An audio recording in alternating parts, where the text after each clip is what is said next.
ผูกสัมพันธ์จิตใจร่าเริงฟังสาระธรรมะบันเทิงรื่นเริงในทีวียามวันว่างเดินทางไปเยี่ยมสถานีนัดพบกันน้องพี่วันนี้วันดีวันเสาร์สวดมนต์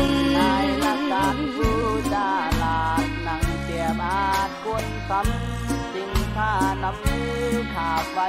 เตียบาไทยราชาว่าที่ว่าข้าเดชพยาตอนรุ่นใหญ่ยันตีข้าเท่าไปสัมปานบันนี้การเบาดีตูดใหญ่เกิดแก่ไทยบุญเสียงคลื่นธรรม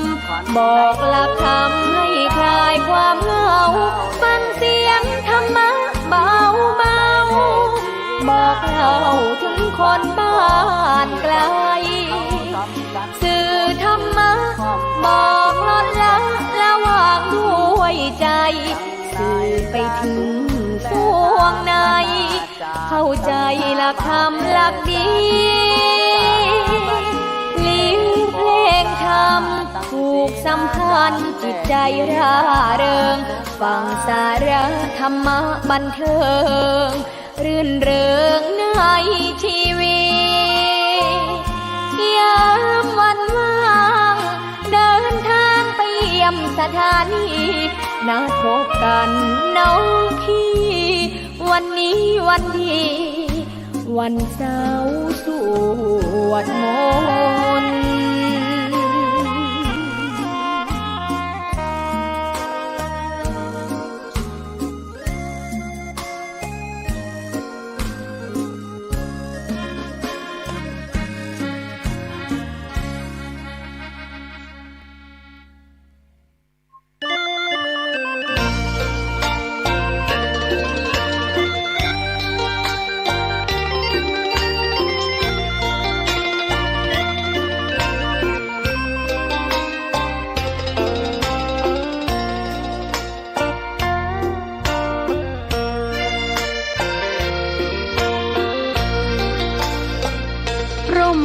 ไหนเล่าจะเย็นเท่าร่มโพธิ์ทองทั่วลาศรัทธายกย่องร่มของพุทธศาสนายิ่งกว่าร่มใดกันแดดไฟฝนลมนาแผ่กิ่งก้านสาขาปกคลุมประชาทุกชีวิตเย็นใดไหนเล่าจะเทียมเท่าเย็นใจพระธรรมที่ทรงตรัสไว้เป็นความจริงใสตรัสไว้ด้วยดีผู้ทำเห็นเองไม่จำกัดการเวลานาทีผิดถูกแก้กันตรงนี้จะไม่มีเรื่องราวก่อกวน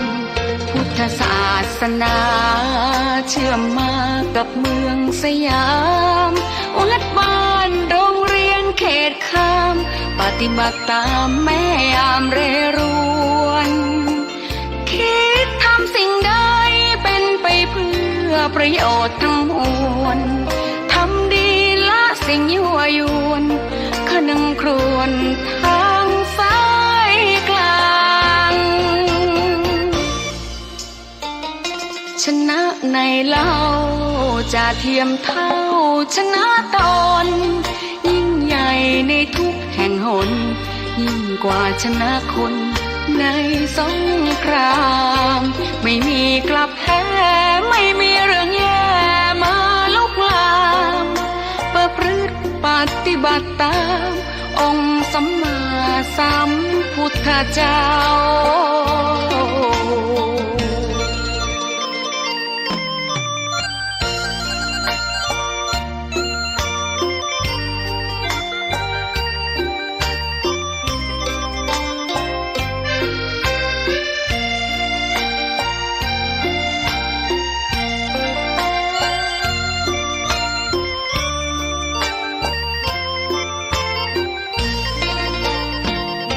ธศาสนา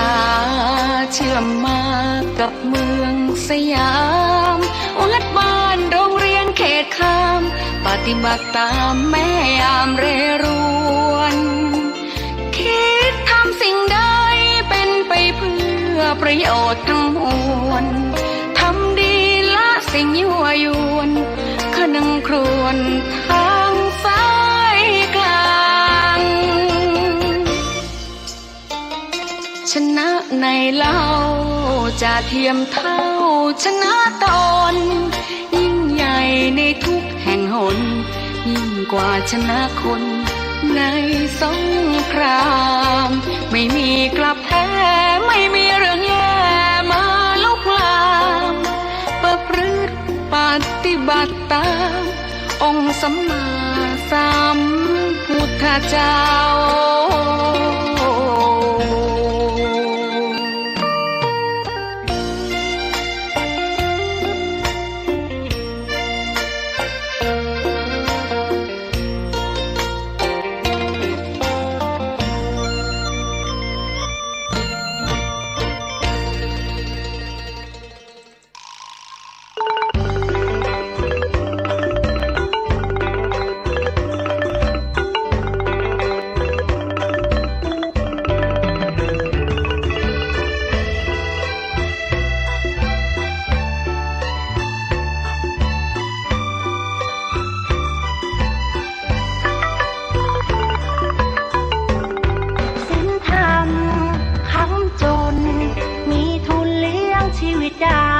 ไม่ฟุ้งเฟ้อเกินไปไม่หลงไหลไม่สูงสิงน้ำทิพย์ประทำดับไฟหัวใจสงบนิ่งทำอะไรทำให้จริงทำอะไรทำให้จริงพระธรรมไม่ทิ้งผู้ประพฤติธรรมศีลธรรมคำจุนหมุนทวนกระแสหัวใจแหวกว่ายสายทานไหลฝืนเอาไว้น้ำแห่งกรรมตื่นเถิดชาวพุทธช่วยกันหยุดลัทธิอธรรมทำดีต้องรีบทำทำดีต้องรีบทำชีวิตเพลียงพร้ำจะทำไม่ทันศีลธรรมคำจุนโลกหายเศร้าโศกหายโรคภัยหายเคราะห์เสนียดจันไรอยู่อย่างไม่หวาดหวั่นพัฒนาจิตคิดปัจจุบันให้รู้เท่าทันเรื่องร้ายเรื่องดีความชั่วใดๆอย่าให้มาเป็นใหญ่อย่าให้มาข่มขีรวมแรงรวมใจกล้าหาญฝึกตนทุกด้านสร้างบารมีคัดค้านสิ่งไม่ดีชดใช้หนี้เวรกรรมบุญคุณทดแทนความแค้นต้องให้อภัย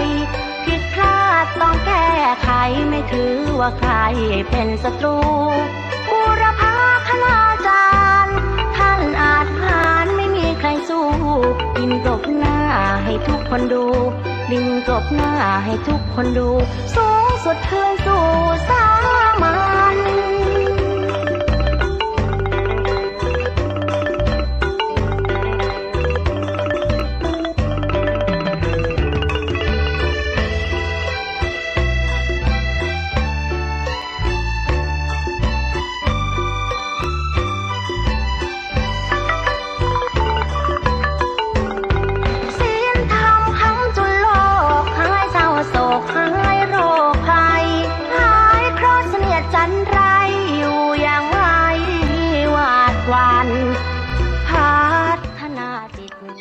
ถวายความเคารพพระมหาเถรานุเถระครูบาอาจารย์เจ้าทั้งหลายจุตนจุองค์เจริญสุขเจริญธรรมจงได้บังเกิดมีแก่พุทธศาสนิกชนท่านผู้ฟังทั้งหลายที่ได้สดับรับฟังธรรมะทางสถานีวิทยุวัดฝ่ายหินมหาวิทยาลัยเชียงใหม่ในวันนี้วันจันทร์ที่5 มิถุนายนพุทธศักราช 2566 ก็เป็นวันหยุดชดเชยวันวิสาขบูชาและวันเฉลิมพระชนมพรรษาสมเด็จพระนางเจ้า พระราชินีในรัชกาลที่10ในวันนี้เป็นวันหยุดชดเชยก็ได้มาพบกับพี่น้องท่านผู้ฟังสาระธรรมเสียงธรรมยามเย็นวัดสลีโสดาพระอารามหลวงคณะพระธรรมจาริกโดยอัตมาภาพท่านพระครูปัญญาสังฆการได้มาดำเนินรายการมาพบมาอู้มาจ่าพี่น้องมหาชนศรัทธาท่านผู้ใจมักหมุมในการสดับรับฟังธรรมะทุกท่านทุกคนต้นรายการวันนี้ขอเสนอเอาสุภาษิตล้านนาไทยเอามาปั่นมาฝากท่านผู้ฟังทั้งหลายในวันนี้ในบทสุภาษิตล้านนาไทยที่ว่าตุพระอยู่วัดม่วนก้ากองกับของงัวควายลงหนองม่วนแต่น้ำกับหญ้า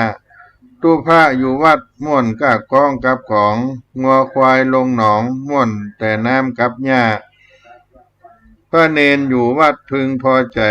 กับเสียงก้องเสียงกองวัวควายเมื่อลงหนองพึงพอใจน้ำกับหญ้าในความหมายก็คือคุ้นเคยหรืออยู่กับสิ่งใดก็ย่อมพอใจในสิ่งนั้นคุ้นเคยอยู่กับสิ่งใดก็ย่อมพอใจกับสิ่งนั้นตุพระอยู่วัดม่วนกองเมากองงัวควายลงหนองม่วนน้ำเมาหญ้าไก่สอนบุผามาลีกี้ฝุ่งภูมิมาลาลื่นลดน้ำอ้อยน้ำตาลม่วนหวานหมูบดป่ากดสืบพันนานมาเกยใดม่วนนั้นเปิงใจใฝ่หาตามอัตภาโลกาลุ่มใต้ตามอัตภาโลกาลุ่มใต้พระเนนอยู่วัดเปิงใจกับเสียงก้องเสียงกองงัวควายเมื่อลงหนองลงน้ำกับเปิงใจหญ้าเปิงใจน้ำเกสรดอกไม้ที่บานเบ่งเป็นที่เปิงพอใจของหมู่เพิ่งแมลงผู้น้ำอ้อยน้ำตาลเป็นที่ชื่นชอบของมดเรื่องเหล่านี้ก็เป็นสิ่งที่ปรากฏสืบมาความคุ้นเคยอยู่กับสิ่งใดย่อมเกิดความพอใจและผูกพันกับสิ่งนั้นตามอัตภาพที่เป็นอยู่ซึ่งเป็นสิ่งปกติของมนุษย์ตุพระอยู่วัดม่วนก้ากองกับของงัวควายลงหนองม่วนแต่น้ำกับหญ้าก็นำเอามาปั่นมาฝากพี่น้องท่านสาธุชนคนฟังทั้งหลายในเมื่อค่ำยามเย็นในวันนี้หลังจากที่ท่านทั้งหลายได้ผ่านพ้นวันสำคัญของโลกวันวิสาขบูชาเป็นวันสำคัญในทางพระพุทธศาสนาวันที่เจ้าพุทธทั่วโลกได้ทำบุญใหญ่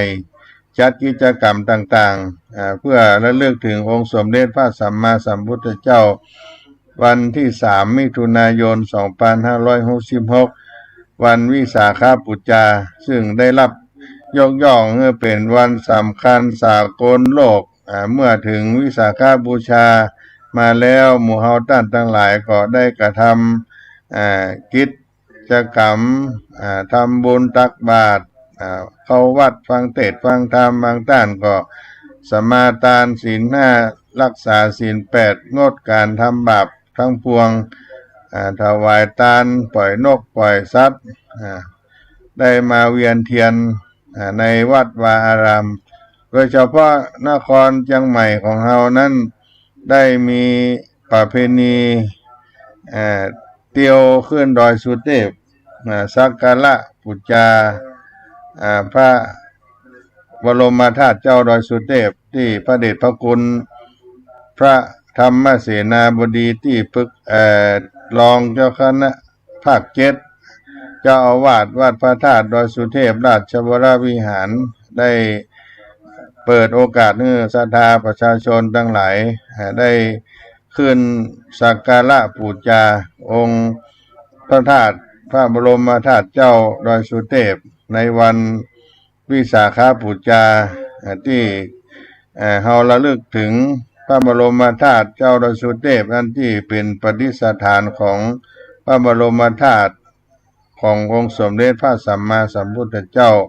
และก็ได้ระลึกถึงเหตุการณ์อันสำคัญก็คือการประสูติการตรัสรู้การปรินิพพานขององค์สมเด็จพระสัมมาสัมพุทธเจ้าเหตุการณ์เหล่านี้คือคติธรรมหลักธรรมเป็นไตรลักษณ์หรือนิจจลักษณะอันได้แก่ความเป็นธรรมดาโลกสามประการอนิจจังความบ่เที่ยงทุกขังก็เป็นทุกข์ตั้งอยู่ในสภาพเดิมบ่ได้อนัตตาความที่สังขารทั้งหลายบ่สามารถบังคับบัญชาให้เป็นไปตามที่เฮาต้องการได้เช่นบังคับบ่ให้แก่ก็บ่ได้บังคับบ่ให้ตายก็บ่ได้สรรพสิ่งในโลกล้วนตกอยู่ในสภาพสามประการแม้องค์สมเด็จพระสัมมาสัมพุทธเจ้าผู้เป็นพระบรมศาสดาโลกก็ยังต้องทรงตกอยู่ในกฎไตรลักษณ์ทั้งสามประการนี้บ่มีใครสามารถพ้นไปได้คติธรรมที่เราได้จากวันวิสาขบูชานั่นก็คือความกตัญญูในเหตุการณ์วันประสูติสามารถยกหลักธรรมเทียบเคียงได้ก็คือหลักความกตัญญูเพราะในพุทธประวัติแม้พระนางสิริมหามายาผู้เป็นพระราชมารดาของเจ้าชายสิทธัตถะจะสิ้นพระชนม์ไปหลังที่เจ้าชายสิทธัตถะได้ประสูติได้7 วันแต่เมื่อเจ้าชายสิทธัตถะได้ตรัสรู้แล้วก็ได้เสด็จไปโปรดพุทธมารดาบนดาวดึงส์เทวโลกถึงแม้พระเจ้าสุโธทนะผู้เป็นพระราชบิดาพระองค์ก็เสด็จไปโปรดถึงพระราชวังที่ประทับจนพระเจ้าสุโธทนะประชวรนักใกล้สวรรคตพระองค์ก็ได้เสด็จเข้าไปโปรดจนพระราชบิดาได้บรรลุสำเร็จเป็นพระอรหันต์และนิพพานในพระราชวังในวันนั้นเองซึ่งเรื่องความกตัญญูต่อบิดามารดาและผู้มีพระคุณก่อนนั้นพระสัมมาสัมพุทธเจ้าได้ตรัสไว้หลายพระสูตรด้วยกันในหลักของทิศ6เป็นต้นซึ่งความกตัญญูนั้นบ่จำกัดเฉพาะบุคคลเท่านั้นแต่รวมไปถึงแม้กระทั่งต้นไม้สิ่งของต่างๆนานาดังที่พระพุทธองค์ได้ตรัสไว้ว่าบุคคลนั่งหรือนอนที่ร่มเงาต้นไม้ใดบ่ควรหักกิ่งต้นไม้นั้นผู้ประทุษร้ายมิตรเป็นคนเลวทรามมาจากพุทธพจน์แล้วก็ความกตัญญูจึงนับได้ว่าเป็นหลักสำคัญในพระพุทธศาสนาอย่างหนึ่งมีตัวอย่างหลายเรื่องในคัมภีร์ต่างพระพุทธศาสนาที่กล่าวว่าพระพุทธองค์ทรงยกย่องผู้มีความกตัญญูต่อพ่อแม่เช่นเรื่องภิกษุเลี้ยงพ่อแม่ในมหานิบาตเป็นต้นซึ่งทำให้พระพุทธองค์ตรัสว่านิมิตังสาธุรูปานังกตัญญูกตเวทิตาความกตัญญูกตเวทีเป็นเครื่องหมายของคนดีในพุทธพจน์ได้กล่าวในไว้ในพุทธสูตรก็กล่าวว่าเหตุการณ์ประสูติที่เป็นเครื่องเตือนให้พุทธศาสนิกชนได้ระลึกถึงความกตัญญูกตเวทีที่ทุกคนควรมีในตนบ่ว่าจะนับถือศาสนาใดก็ตามและก็รักอริยสัจสี่ในวันตรัสรู้ก็เป็นธรรมะของการที่นำมาใช้ในชีวิตอริยสัจสี่ก็เป็นหลักธรรมการแก้ปัญหาชีวิตของคนเราทั้งหลายที่พระพุทธองค์ได้ตรัสไว้คือทุกข์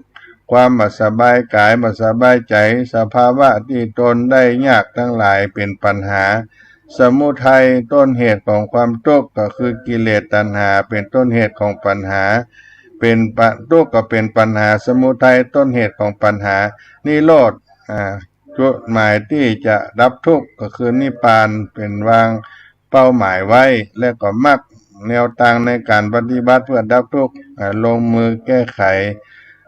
ที่ได้กล่าวไว้ในพุทธพจน์พระไตรปิฎกสังยุตตนิกายมหาวรรคความประมาทในเหตุการณ์ที่วันปรินิพพานพุทธองค์ได้ตรัสประฉิมโอวาท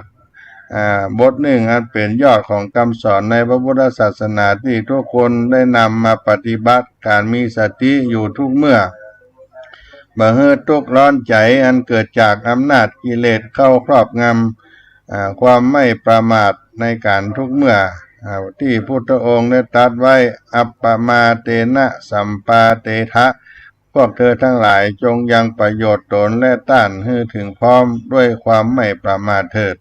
ก็เป็นหลักธรรมที่เราได้นำเอามาระลึกถึงและปฏิบัติตนวันประสูติตรัสรู้และปรินิพพานให้กับพี่น้องเจ้าพุทธเฮาท่านทั้งหลายวิสาขาบูชาเมื่อว่าที่ไหนตั้งใดก็ได้จัดได้ทำกันได้เฉลิมฉลองสักการะน้อมรำลึกถึงองค์สมเด็จพระสัมมาสัมพุทธเจ้าที่เป็นพระบรมครูของพระพุทธศาสนาเฮาท่านทั้งหลายบางท่านก็มีโอกาสเดินทางไปสังเวชนียสถานที่ประสูติที่ตรัสรู้ที่ปรินิพพานในประเทศอินเดียก็ถือว่าได้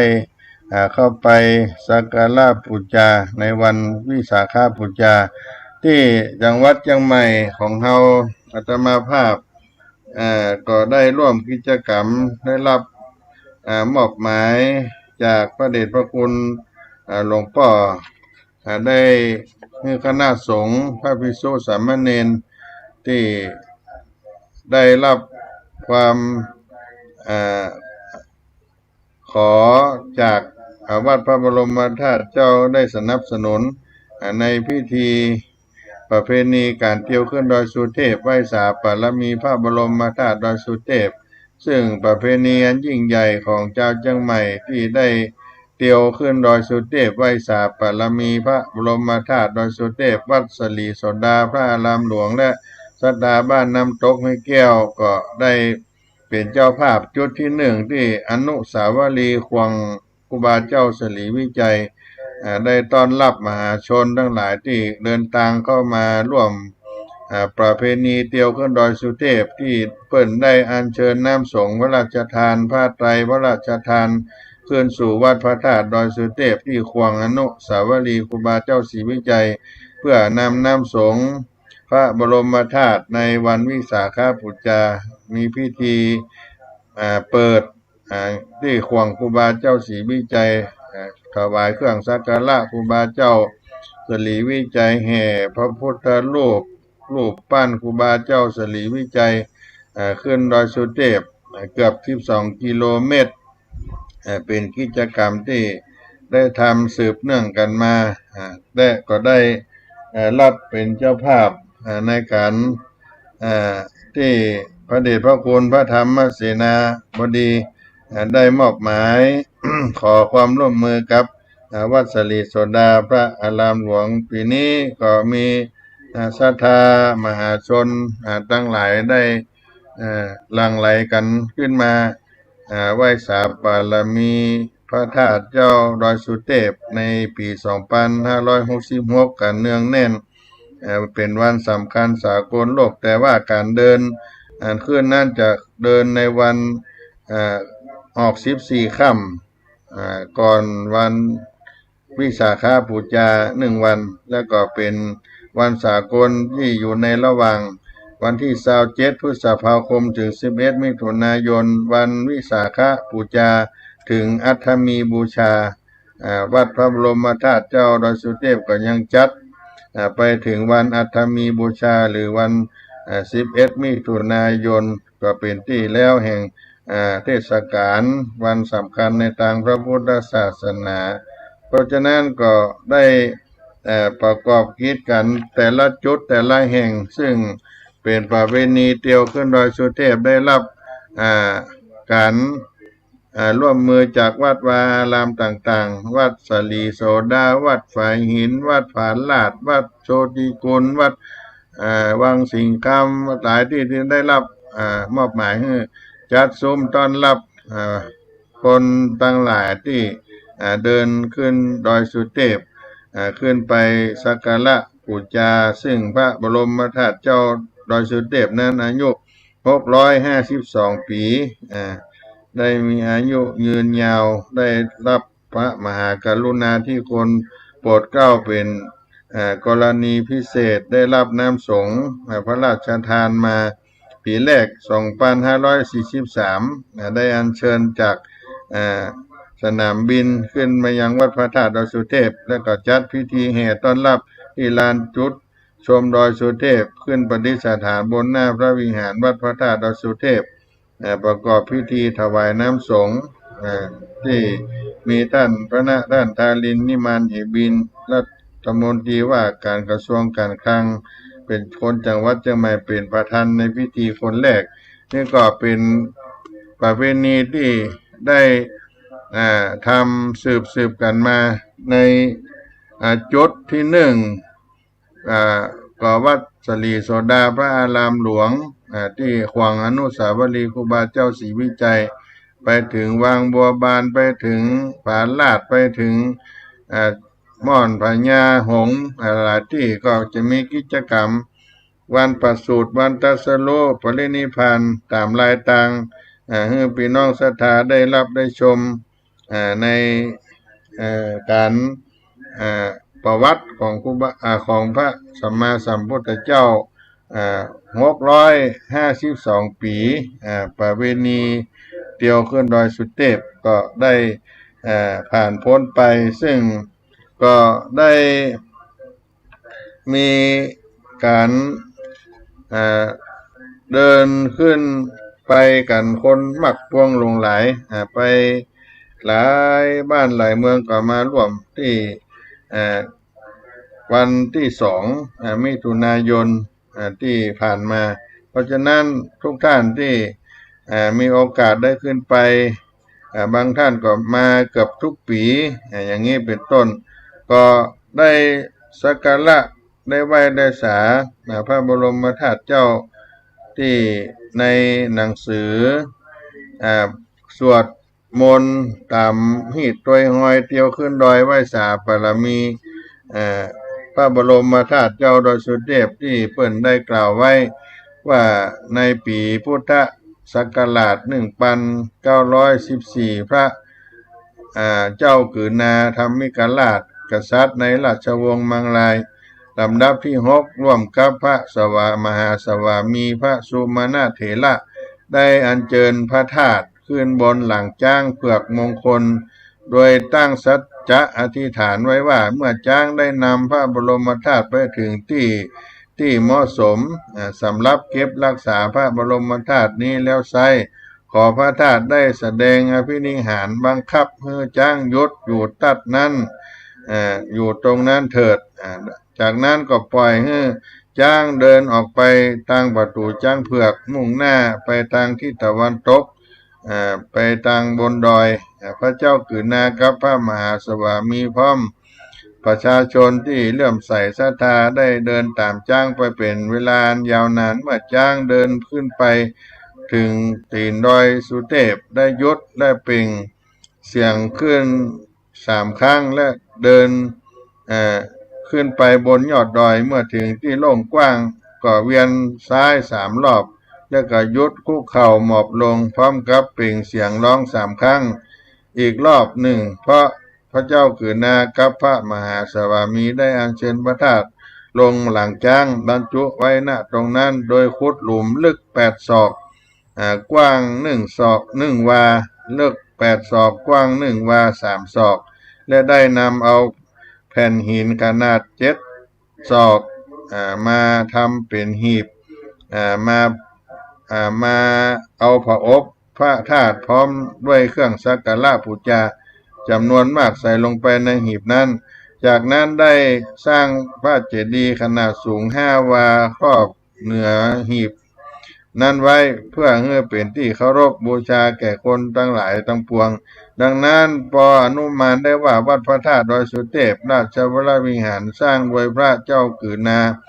ธรรมิกราชกษัตริย์ในราชวงศ์มังรายลำดับที่6ปีพุทธศักราช1914ในปัจจุบันก็ได้652 ปีในปีพุทธศักราช2566วัดพระธาตุ ดอยสุเทพราชวรวิหารก็เป็นพระอารามหลวงจันโทตั้งอยู่บนดอยสุเทพห่างจากตัวเมืองไปทางทิศตะวันตกประมาณ14กิโลเมตรนี่ก็เป็นที่สง่าโดดเด่นในวัดพระบรมธาตุเจ้าดอยสุเทพสูงสง่าอยู่ตั้งรูปมองขึ้นไปก็หันพระธาตุเจ้าเด่นสง่าเป็นศูนย์รวมจิตใจของคนนครเชียงใหม่มีความสุขร่มเย็นได้กราบได้ไหว้สมดังคำขวัญที่เพิ่นกล่าวไว้ว่าดอยสุเทพเป็นสีประเพณีเป็นสง่าบุพาชาติล้วนงามตานามล้ำค่านครปิงก็เป็นช่วงที่เฮาท่านทั้งหลายได้ขึ้นไปสักการะบูชาพระบรมธาตุเจ้าเพิ่นก็ได้ช่วยกันรักษาประเพณีอันดีอันงามเอาไว้ให้กับหมู่เฮาท่านทั้งหลายตอนนี้ก็จะพักครึ่งรายการสักกรรมก่อนเนาะให้พี่น้องท่านผู้ฟังทั้งหลายได้ฟังคีตธรรมจากสาราธรรมยามค่ำยามเย็นของวัดสลีโสดาพระอารามหลวงเนาะ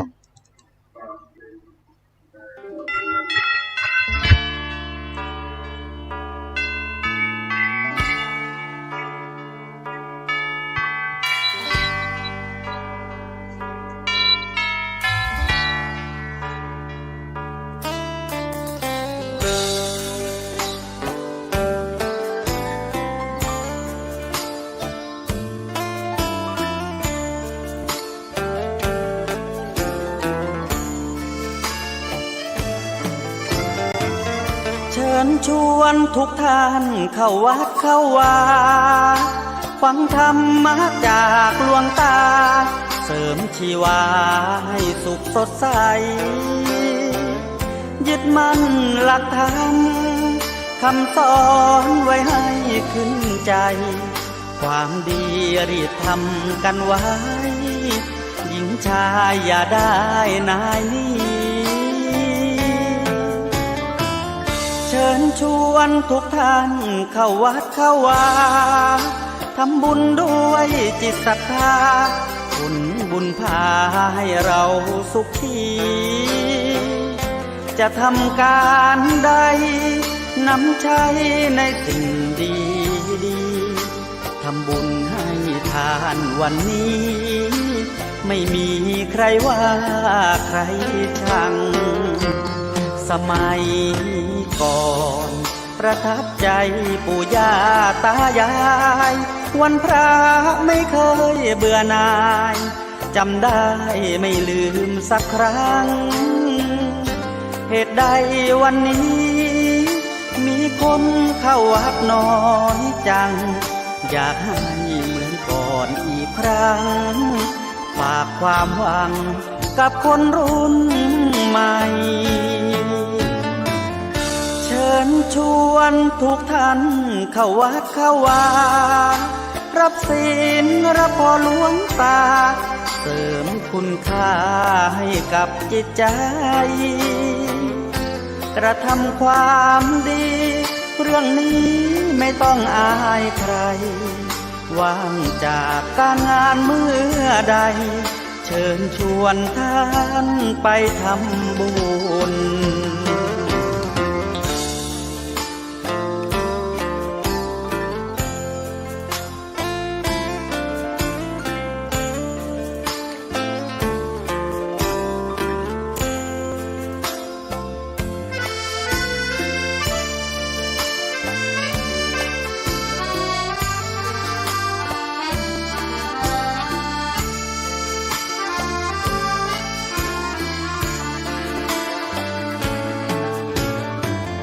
เชิญชวนทุกท่านเข้าวัดเข้าวารับศีลรับพรหลวงตาเสริมคุณค่าให้กับจิตใจกระทำความดีเรื่องนี้ไม่ต้องอายใครว่างจากการงานเมื่อใดเชิญชวนท่านไปทำบุญกระทำความดีเรื่องนี้ ต้องอายใครฝากเพลงเชิญชวนหญิงชายอย่าอายเรื่องการทำบุญ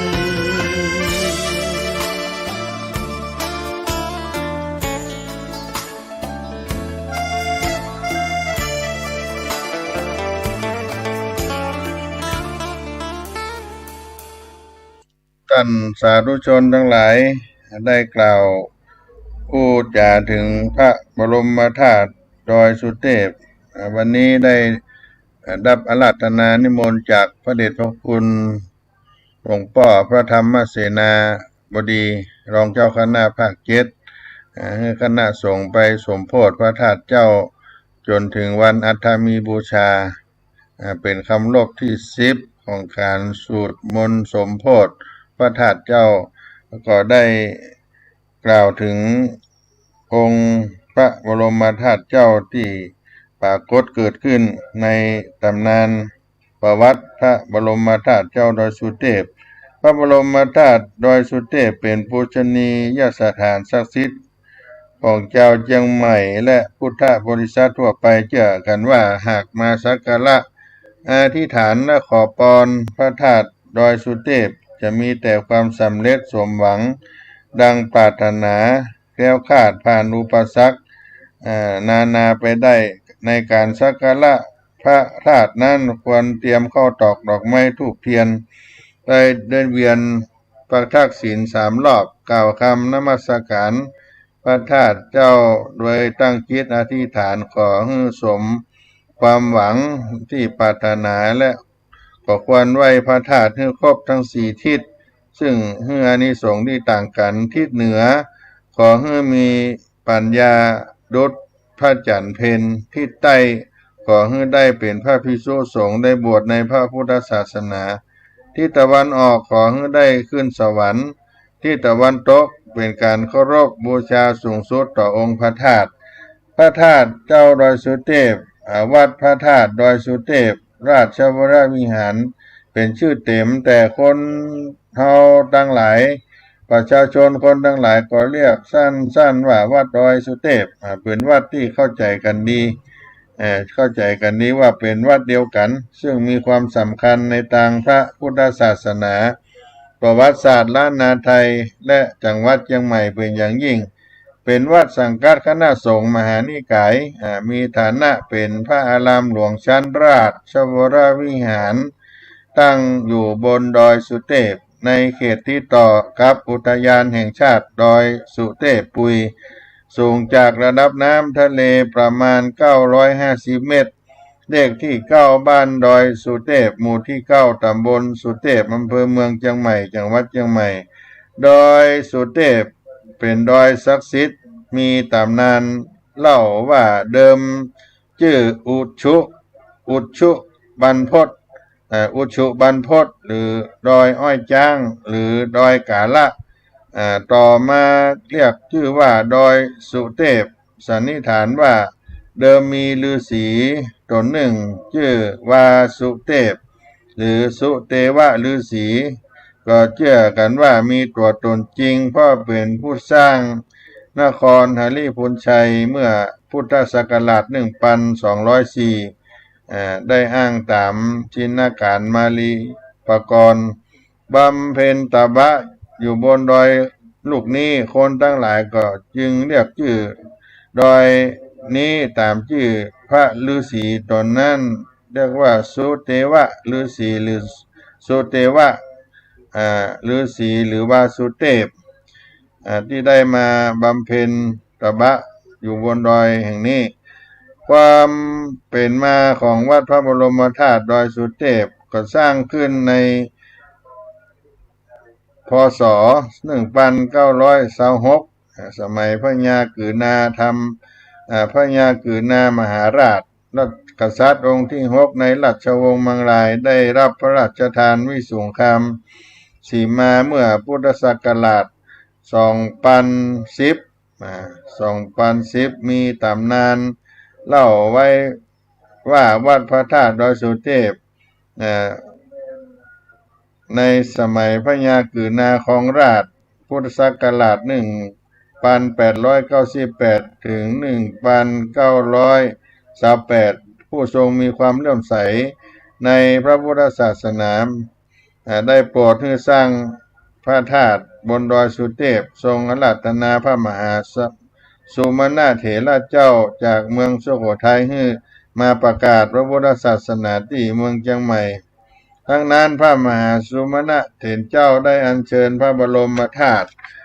ของพระพุทธเจ้ามาด้วยปัญญากือนาเกิดความเลื่อมใสก็จึงโปรดให้มีพิธีส่งน้ำพระบรมธาตุเพื่อจักอัญเชิญไปบรรจุไว้ที่สถูปเจดีย์วัดบุพารามสวนดอกในขณะที่กระทำพิธีส่งน้ำพระบรมธาตุอยู่นั้นพระบรมธาตุได้แยกออกเป็น2 ส่วน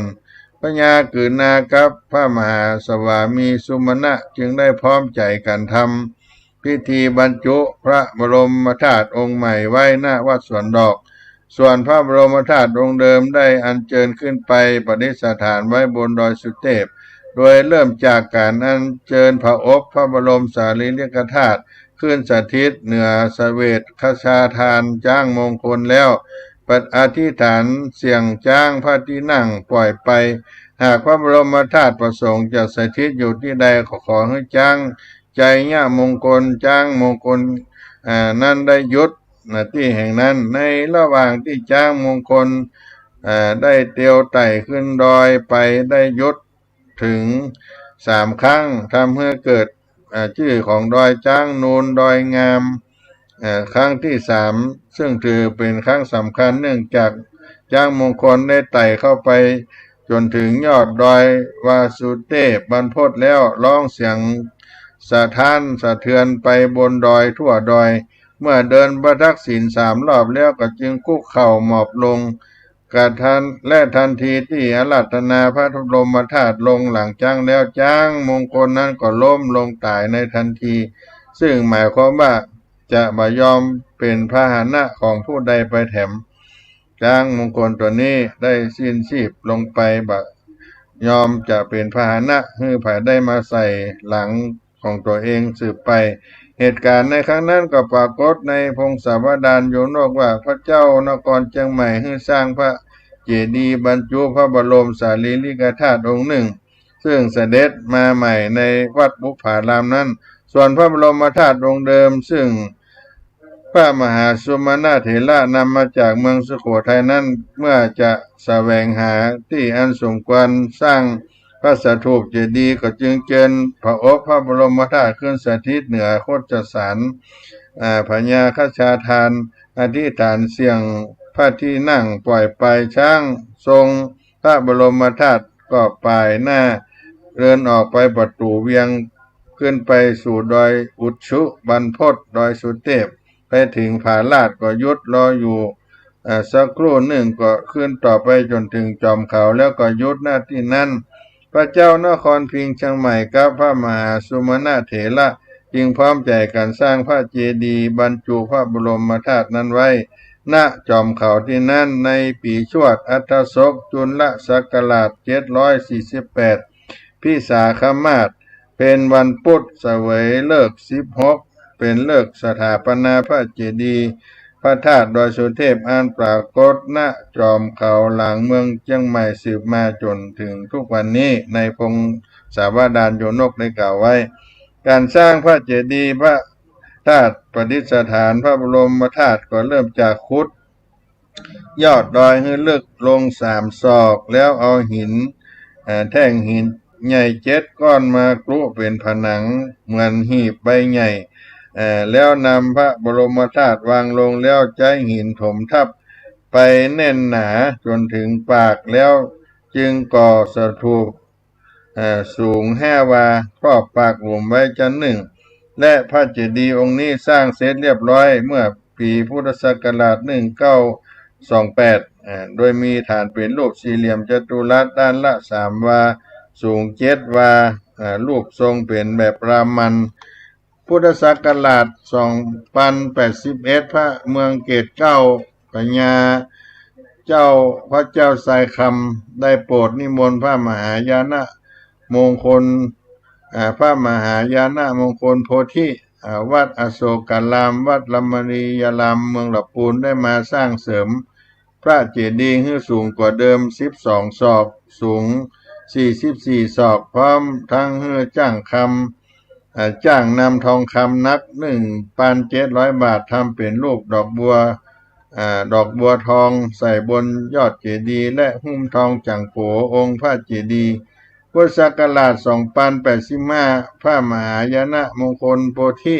วัดอโศการามเมืองลำพูนสร้างพระวิหารทิศตะวันตกตะวันออกพร้อมระเบียงล้อมพระบรมธาตุพอปีพุทธศักราช2090พระมหายนะมงคลโพธิได้สร้างบันไดขั้นไดนาคหลวงทั้งสองข้างเพื่อประชาชนขึ้นไปสักการะได้สะดวกขึ้นอุบาสกชื่อมังกละศีลาได้สร้างพระอุโบสถโดยมีราชครูเจ้าสวนดอกเป็นประธานส่วนดอกไม้เป็นประธานราชครูเจ้าสวนดอกไม้เป็นประธานจากนั้นเข้าสู่ยุคปลายราชวงศ์มังลายปรากฏหลักฐานการบูรณะปฏิสังขรณ์วัดพระธาตุดอยสุเทพเต็มเลยพระบรมธาตุดอยสุเทพในสมัยพระเจ้ากาวิละตามประวัติศาสตร์ล้านนาตั้งแต่ปีพุทธศักราช2101สมัยพระเมกุฏสุทธิวงศ์กษัตริย์ราชวงศ์มาลายองค์ที่16ได้สูญเสียเมืองเชียงใหม่แก่พม่าจึงมีการแต่งตั้งพระนางวิสุทธิเทวีครองราชย์ภายใต้อำนาจของพม่าโดยเมืองเชียงใหม่เป็นประเทศราชของกรุงหงสาวดีสมัยพระเจ้าบูเรงนองประเทศราชของกรุงศรีอยุธยาและกรุงอังวะโดยระยะแรกปีพุทธศักราช2101ถึง2206ยังมีอำนาจในการปกครองตนเองในระดับหนึ่งในระยะหลังพุทธศักราช2207ถึง2317ได้ถูกยุบรวมเป็นแผ่นดินแดนส่วนหนึ่งของพม่าต่อมาสมัยพระเจ้ากาวิละปีพุทธศักราช2325ถึง2345ได้เข้ามาขับไล่พม่าฟื้นฟูเมืองเชียงใหม่ได้บูรณะปฏิสังขรณ์พระธาตุดอยสุเทพเป็นลำดับมาจนถึงปัจจุบันสมัยปีพุทธศักราช2331พระเจ้ากาวิละเจ้าอุปราชเจ้าธรรมลังกาเจ้ารัตนะหัวเมืองแก้วเจ้าคำฟันพร้อมกันสร้างชัดได้ยกชัดพระธาตุเจ้าดอยสุเทพปีพุทธศักราช2348พระเจ้ากาวิละสร้างพระวิหารทิศตะวันตกขึ้นใหม่พร้อมยกชัดพระธาตุดอยสุเทพขึ้นใหม่ต่อมาฟ้าผ่าใส่ชัดพระธาตุได้ใส่ลูกแก้วยอดชัดใหม่พุทธศักราช2349ได้สร้างพระวิหารทิศตะวันออกขึ้นใหม่มีการฉลองอบรมสมโภชปีพุทธศักราช2370พญาพุทธวงศ์ได้ถวายชัดหลวงพระเจดีย์ทั้ง4มุมพุทธศักราช2403พระเจ้ากาวิโลรสสุริยวงศ์ได้ถวายเด็งหลวงหลักกลางใหญ่ไว้กับพระธาตุดอยสุเทพปีพุทธศักราช2416พระเจ้าอินทวิชยานนท์สร้างพระวิหารขึ้นใหม่ฉลองเบิกบานเมื่อปีพุทธศักราช2419พุทธศักราช2437วันเพ็ญเดือน8เหนือเจ้าอินทวิชยานนท์ตั้งตำแหน่งสังฆราชาทั้ง7ที่วัดพระธาตุดอยสุเทพตั้งครูบาวัดฝ่ายหินอุ่นเรือนโสภโนเป็นปฐมสังฆราชานายกตั้งครูบายานาโพธิวัดสันกยอมเป็นทุติยะตั้งครูบาอาริยะวัดหนองโขงเป็นตัติยะครูบาขาวิลาวงศ์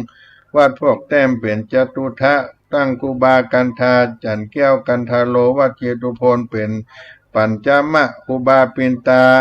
อินตาวัดปากกล้วยเป็นชัทธะครูบาเทพวงศ์เทววังโสวัดนันตารามเป็นสัตตะทั้ง7ตนพระบรมธาตุดอยสุเทพเมื่อปี2463ครูบาเจ้าศรีวิจัยได้463ครูบาเจ้าศรีวิจัยได้บูรณะพระธาตุดอยสุเทพหมดเงินไป221รูปี นอกจากนั้นยังได้บูรณะอุโบสถในเวลาต่อมาแถม 2473 พระอภัยสาราตะก้อนแก้วเจ้าแก้วนวรัตน์เจ้าดารารัศมีพระราชชายาหลวงอนุสารณ์สุนทรกิจได้มาซ่อมแซมเด้งหลวงระฆังใหญ่สมัยพระเจ้ากาวิโรจน์สุริยวงศ์ก็มีการเพิ่มจารึกภาษาล้านนาไทยจีนลายธาตุประจำปีเกิดลายจ้าตาประจำปีเกิด 2475 เจ้าแก้วนวรัตน์นิมนต์ครูบาเทิมโสภาโนวัดแสนฝางขึ้นไปเป็นเจ้าอาวาสวัดพระธาตุดอยสุเทพมีกโยมเด็กวัด2 คนตามไปดูแลตอนนั้นการเดินทางก็เดินขึ้นไปอย่างลำบากเต็มไปด้วยสัตว์ร้ายต่างๆนานาเวลาจะดื่มน้ำก็ต้องเดินเท้าไปตักจากขุนน้ำดอยปุยต่อมาครูบาเทิมได้ทำรางน้ำเชื่อมลงมาจากดอยปุยเปลี่ยนต่อไม้ไผ่ไหลลงมาที่วัดพระธาตุดอยสุเทพคณะสงฆ์ได้ถวายเงินให้ 1,000 รูเปียได้ใช้จ่ายในการบูรณะปฏิสังขรณ์ 2477 ถึง 2478 ครูบาศรีวิจัยได้สร้างถนนขึ้นดอยสุเทพภายหลังเป็นส่วนหนึ่งของทางหลวงแผ่นดิน 1004 เมื่อสร้างเสร็จก็มีชื่อว่าถนนดอยสุเทพขั้นต่อมาก็ได้เปลี่ยนเป็นถนนศรีวิจัยเพื่อเป็นให้เกียรติแก่ครูบาเจ้าศรีวิจัย 2484 เจ้าแก้วนวรัตน์ได้บูรณะพระวิหารทิศตะวันตกพระพุทธชินสีห์สุวรรณเจดีย์ 2496 บูรณะวิหารทิศตะวันออกพระพฤหัสและ 2497 บูรณะซุ้มประตูพระธาตุแนวกำแพง 2547 ถึง 2553 วัดพระธาตุดอยสุเทพกรมศิลปากรได้ร่วมกันบูรณะครั้งใหญ่พระธาตุและปรับปรุงภูมิทัศน์อาคารเสนาสนะปูชนียวัตถุต่างๆก็มีพระอุโบสถในวัดพระบรมธาตุเจ้าดอยสุเทพจิตรกรรมผ่าผนังประวัติดอยสุเทพวิหาร2 หลังตำนานพระวิหาร2 หลังด้านทิศตะวันตกก็ประดิษฐานพระพุทธรูปเจ้าด้านทิศตะวันออกประดิษฐานพระพฤหัสศาลาการประเรียนกุฏิคณะสงฆ์ดังหลายก็จำนวน30 หลังศาลาที่พักประชาชนหอฉันสำนักแม่ชีห้องสมุดหอพิพิธภัณฑ์พระประธานในอุโบสถพระพุทธรูปต่างๆนานาอนุสรณ์จ้างมงคลจ้างพระที่นั่งของพระเจ้ากฤนาที่บรรจุพระธาตุขึ้นมาดอยสุเทพแล้วก็ปูชนียวัตถุสำคัญของวัดพระธาตุก็คือพระเจดีย์บรรจุพระบรมสารีริกธาตุพระสัมมาสัมพุทธเจ้าศิลปกรรมแบบสุโขทัยแสดงถึงอิทธิพลของเจดีย์แบบสุโขทัยที่เข้ามาสู่อาณาจักรล้านนาสมัยนั้นก็เป็นเจดีย์ใหญ่มีฐานด้านละ6 วารวม4 ด้านเป็นเนื้อที่36 ตารางวาสำหรับสังเวียนเล็กรั้วเล็กแปลงแก้วนี่ก็ด้านละ7 วาได้สร้างเอาไว้ล้อมรอบพระธาตุเจ้าดอยสุเทพนี่ก็เป็นตำนานประวัติเบื้องต้นย่อๆได้นำเอามาเล่าจากหนังสือตามหีดไว้หอยเตียวดอยขึ้นดอยสุเทพที่หลวงพ่อพระธรรมเสนาบดีได้เอาแจกกันในการขึ้นไปเจริญพระพุทธมนต์และญาติโยมที่ขึ้นไปร่วมกันเป็นเจ้าภาพในวันนี้เป็นวันที่5จนถึงวันที่11 มิถุนายนเป็นวันสำคัญในอัฐมีบูชาก็จะสุดซ้อยในการสมโภชพระธาตุเจ้าดอยสุเทพในวิสาขบูชาอัฐมีบูชาปีพุทธศักราช 2566 ก็นำมาเล่าสู่กันฟังครับพี่น้องท่านคนฟังทั้งหลายวันนี้ก็จะได้นำเอาศรัทธาได้ไหว้พระธาตุเจ้าดอยสุเทพแล้วก็ลวดลาพี่น้องในวันนี้ไว้เพียงเท่านี้ก็ขอเชิญได้นมัสการพระบรมธาตุเจ้าดอยสุเทพโดยพร้อมกันนะโมตัสสะภะคะวะโตอะระหะโตสัมมาสัมพุทธัสสะนะโมตัสสะภะคะวะโตอะระหะโตสัมมาสัมพุทธัสสะ นะโมตัสสะภะคะวะโตอะระหะโตสัมมาสัมพุทธัสสะสุวรรณเจติยังเกสาวะละมัทธลุงคังวะลัญญะธาตุงโสเตวะนามกังนาละเตเวหิสัพพะปูจิตังอหังวันตามิสัพพตาปัญญาวาอัสสมิงเยวะจันทิมาอีวะทาลยังปิตกัตตะเยสาสนะนิยานิเกติโมกขะปัทมะวะลังอาปายานิวาลนังอรหังสักกะโสปานังปัตมังอุปชังกหาเปตัวปัตตาจิวะลังยังชาตังสังฆมะเชพุทธาสวาหาวันตามิพันเตสัพพังอปาลตังธรรมะธรรมเมพันเตมายากตังปุญญังสามินาอนุโมทิตปังสามินากตังปุญญังไมหังทาตปังสาธุสาธุอนุโมตามิขอความสุขความเจริญจงมีแก่ท่านสาธุชนคนฟังทั้งหลายเจ้าผู้ในคนเสียงธรรมวัดสลีโสดาพระอารามหลวงอัตมาภาพท่านพระครูปัญญาสังฆการผู้ดำเนินรายการถ้าหากท่านใดจะส่งเสริมการพัฒนาการเผยแผ่ธรรมพระพุทธศาสนางานพระธรรมจารีกบนดอยพี่น้องชาวเขาก็ได้ประสานติดต่อในเรื่องอุปโภคบริโภคปัจจัยในการนำสิ่งของขึ้นไปแก่พี่น้องบนดอยพี่น้องเจ้าเขาทุกทั่วล้านนาไทย0611785839 0611785839จัตตาโลธรรมาวัฏันติอายุวันโนสุขังปะลัง